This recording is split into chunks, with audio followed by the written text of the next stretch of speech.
Hi guys, welcome back to my channel, and if you've been following me for a little while, then you know that our pop-up camper is in really rough shape and we have not been able to camp at all this summer just because there's just so many repairs that need to be done. So instead we decided to build a fire pit in our backyard. Okay, so here are some before shots of the area that we will be working with.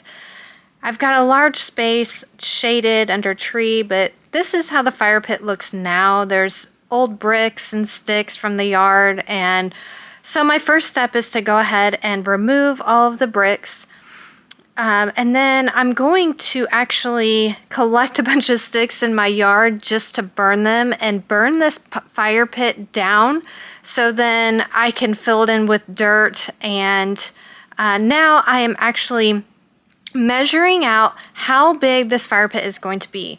I have decided to make it 16 feet in diameter. So I found the center point of where I want my fire pit to be, and I could have that string connected to the spray can.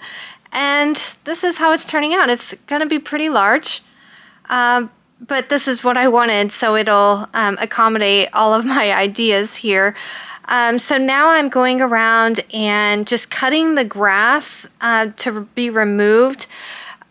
We need to remove all of this grass. So to speed it up, Keith rented a sod cutter, and this made it so much easier to just cut through all of that sod, and then we just threw it away in our trash cans, just gathered it up. It was very hard, but it just made it easier. So now you can see that we're filling in our old fire pit with all of the old sod and dirt. But like I said, this is very shaded area, so that tree came with a lot of roots. And so with the work from my husband and my son Trevor, they were able to rip out some major roots. Hopefully it didn't kill the tree, but so far so good. It's still providing quite a bit of shade and there's no stress on the tree. So now I am digging a hole for this trellis type arbor that I'm going to put up. It's really decorative. I think it'll add a lot. It'll add a statement to the fire pit area, and I have some visions of maybe hanging a porch swing or maybe some egg chairs. I'm not quite sure at this point what I'm going to do, but we went ahead and set the post, and I've got a little helper here. She's doing great. But anyway, we watered down the concrete. Here I am digging another hole, and once we let these posts set, I think we let them set for a few days just to make sure they were nice and solid. Oh, of course, we need to test out how deep the hole is. So my daughter jumped in there, having a little fun. But anyway, we put pea gravel down first, and then set the post just to give it some nice drainage. So here goes the last post, and squaring it up the best that we can. And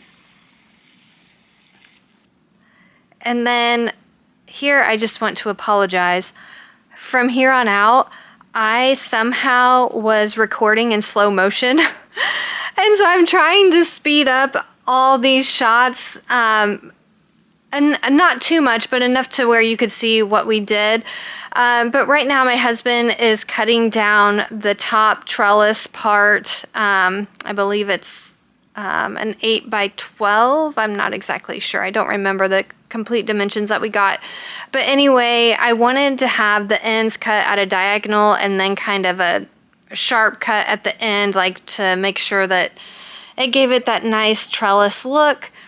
So once they clamped this trellis to the post, they were able to level it out, secure it, and then we realized that our posts were a little uneven. So Keith had this idea of getting the straps and basically just pulling them together. It worked out pretty well. So he cut the other header piece the same way as before, and now you can see in slow motion, sorry about that, he was able to get it up. And so now what Keith is cutting is all of these decorative pieces that go along the top of the trellis. just to give it that extra look. We're going to cut angles on each piece like we did before, and then we're just going to cut the point off. Now Keith is cutting the brace that goes between that very top trellis to the side, just to give it a little bit more stability.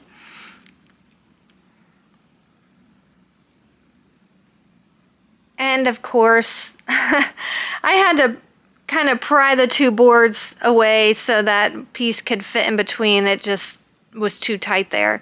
So now you can see the decorative pieces that Keith is putting up, strategically spacing them out. And then, you know, I really know how to find some things on Facebook. I just have been super lucky. I found all of these landscaping blocks for free on Facebook Marketplace. I couldn't believe it. The unfortunate part is that it does come with all of the glue adhesive on the blocks. So later on in the video, I will be scraping these blocks, and it just took forever, but I will take free any day. Now I did get a few pieces that were cut and some that were straight, so I just worked with what I had. So when I start placing these blocks for the fire pit, I'm not going to get a perfect circle. It's going to be, I mean, it's a circle. It's just not going to be perfect because I didn't cut any blocks at all. I just worked with what I had. So I put down the sand to level the best that I could after removing all of that dirt. And it really wasn't that hard to do. But I started in one point of the fire pit and just worked my way around, just making sure that each block was level and they were level to the block right next to it. So once I got that layer down, that first initial layer, it made it go so much faster to put the second layer on in the third. Honestly, this is not structural at all. It is just a decorative edging, so I wasn't too worried about it being completely perfect. But you can see I'm just placing each block, leveling it, doing the best that I can. I actually ran out some of the paver sand, so I'm just using play sand now. It all works the same. So it actually worked out pretty well. You can see I've got my circle going. It's not completely perfect. Next, we got this base paver gravel that it was local in our town. We just went and picked up some of the gravel, and unfortunately our wheelbarrow had a flat tire. So rather than stopping and going and buying a tire, we just used what we had, and Keith had loaded up our trash can and just started dumping gravel. Now, this was pretty strenuous. It took a lot out of Keith just to load up every trash can and dump it. It's a lot of work. So you'll find later on that we eventually do repair that tire on our wheelbarrow, and it made it so much easier. So here I'm just spreading out this paver gravel. We're gonna pound it down just to make it level. I mean, not super level. This is pretty imperfect. I mean, again, I'm no landscaper, but we just wanted to get it close. So that's what we did. And now you can see I'm gonna go back through and put the second layer of pavers on. Again, I'm only going around like maybe halfway. This is just a landscaping border look. It's nothing structural, so I'm not too worried about it. You can see in between the blocks on the base level that there is a little bit of a gap. I'm really not too worried about it because the second level, again, might have a few gaps. It's totally fine.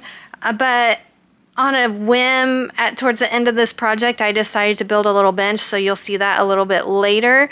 And it covered up all of those cracks, so I'm not too worried about it.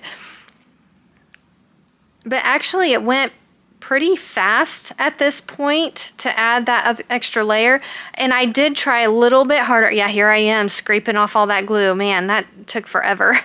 But anyway, and this was a little bit more of a puzzle piece type stage because I was trying to find a few pieces that were cut where it would have a tighter seam, just because I was getting to the point where this was going to be the finishing top of the wall.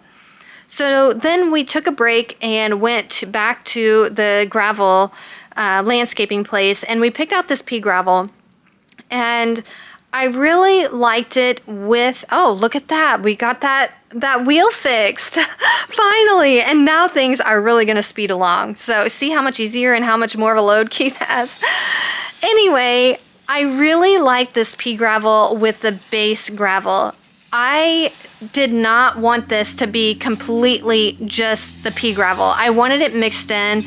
I really like the two-tone look. So now Keith is spreading around all of that gravel, and I love how it turned out, just mixing in with that paver base, and it really looks nice, and it wasn't that expensive, you know. That paver base was not meant to be, you know, the final layer, and so it was very inexpensive. And here I am scraping that glue again. Anyway, so on to more marketplace finds. I found this grass for free. How about it? It was already dug up for us, and it is actually white pampas grass. I was just at Lowe's and I almost bought a bunch of the white pampas grass because I love how the grass is just so tall and it has that white feather look at the top. It's just really pretty. So I thought it would be a nice, you know, back layer. So once I removed all of the grass again, I moved all of the dirt from the fire pit that we had just dug out, and I started to build up this area. I wanted it to be a little taller, just so you could see the plants a little bit better. Now, these plants that you see on the wall, we found those on clearance at Lowe's. I could not believe it. They were only $6 a piece. Again, they've got glue all over them. Not a big deal. They're going to be covered by all of the dirt because I'm still raking all of the dirt over and going to build it up. See, along the fence, you can barely see the glue on the bricks. But anyway, Keith is now planting our $6 plants from Lowe's. He's planting a miniature weigela right now, and those have such cute, beautiful pink flowers that are going to bloom all over this plant. And then right behind these two dwarf weigelas, we have a evergreen tree that's going to be growing. So it'll provide quite a bit of privacy along the fence. It'll give it a nice backdrop. So now on to planting my grass that I found for free on Facebook Marketplace. I'm just putting down some soil and mixing in some dirt while planting each individual one. I'm really hopeful that this grass will bounce back. I'm going to be honest, it does not look great right now. And it's actually been about a week or so since I've planted them, and I keep going out checking on them, watering them, and they just don't look great. I think they're just really stressed out, and I'm hoping that maybe in the spring they'll bounce back and really get some height and actually bloom some of those pretty feathers that I know that white pampas grass has. So now on to the bench that I was telling you about. I thought it would be neat to build a cute little bench right here. It's going to be something just kind of short, you know, not super long. But anyway, over where the tarp is to the left there, Keith wants to eventually put a pond in. So I thought that a cute little bench there would be great. And then if ever we are doing s'mores or have, you know, a big crowd of people, it'll just be another place to sit or to put our s'mores. So now I'm just gluing each individual piece. And again, I went through and looked for all of the pieces that I could use with a specific cut on them to where it would kind of take the curve of this wall. It's not perfect. You can see seams. It's, you know, where there's gaps and things. Oh, and it started pouring down rain. So sorry about not showing you how I put that cap on. But I just glued it down. It's not a big deal. So now on to the final step. I was actually not going to do all this landscaping with this project right away. I was actually going to wait till the spring, but when I found all the deals on these plants, I thought, why not? All I had to do was really buy mulch. So we went and bought, shoot, I don't even know, like 15 bags of mulch or so. I don't remember. But anyway, I'm going around and I'm just mulching the entire landscaping area, all the dirt that we dug out.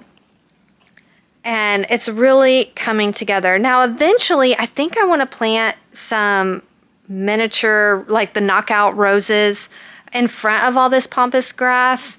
I think it would be pretty to have a nice layer. I'm not sure.